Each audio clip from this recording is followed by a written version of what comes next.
एक औरत हमारे घर के सामने किराए के मकान में रहती थी।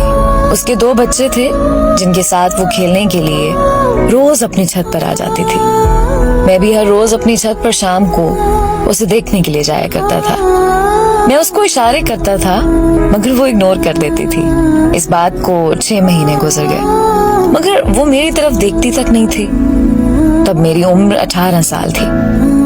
तब वो मुझसे काफी ज्यादा बड़ी थी, इसीलिए वो शायद मुझे बच्चा समझकर इग्नोर कर देती थी। फिर एक दिन मुझे बुखार होने की वजह से मैं छत पर नहीं जा सका, तो वो औरत मेरी अयादत के लिए मेरे घर चली आई और मेरा हाल चाल पूछकर वापस अपने घर चली गई। उसका मेरी अयादत को आना मेरे लिए इस बात का इशारा था कि उसके दिल में भी मेरे लिए एहसास है।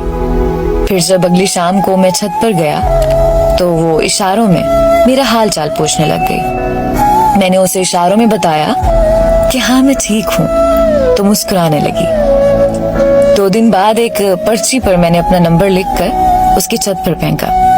फिर उसने मुझे फोन किया तो मैंने उसे अपनी मोहब्बत का इजहार किया और पूछा कि क्या वो मुझसे शादी करेगी, और वो हंसने लग गई और मुझे कहने लगी कि तुम अभी बहुत छोटे हो, तुम्हें समझ नहीं है कि ये तुम क्या कह रहे हो और किससे कह रहे हो।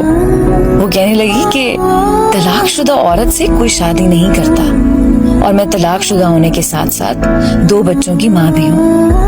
उसने मुझे कहा कि तुम अब अच्छे लड़के हो और बस हम दोस्ती की हद तक रह सकते हैं। मैंने उसे शादी की मजीद जिद की तो उसने मुझे कहा कि अगर तुमने दोबारा शादी की बात की तो मैं तुमसे बात ही नहीं करूंगी। मैं वहां पर चुप हो गया और हम दोस्त बनकर रहने लगे।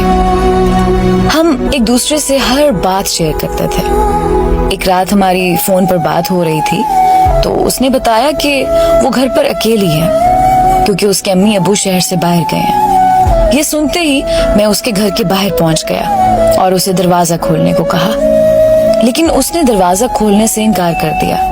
तो मैंने भी जिद कर ली कि मैं भी पूरी रात घर के बाहर बैठा रहूंगा।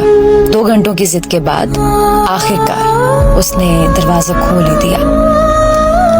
लेकिन आज मुझे उस जिद पर बहुत ज्यादा पछतावा होता है कि काश मैं उस दिन अपनी जिद छोड़कर उसकी बात मान ली होती तो आज वो जिंदा होती। उसके दरवाजा खोलते ही मैं अंदर चला गया।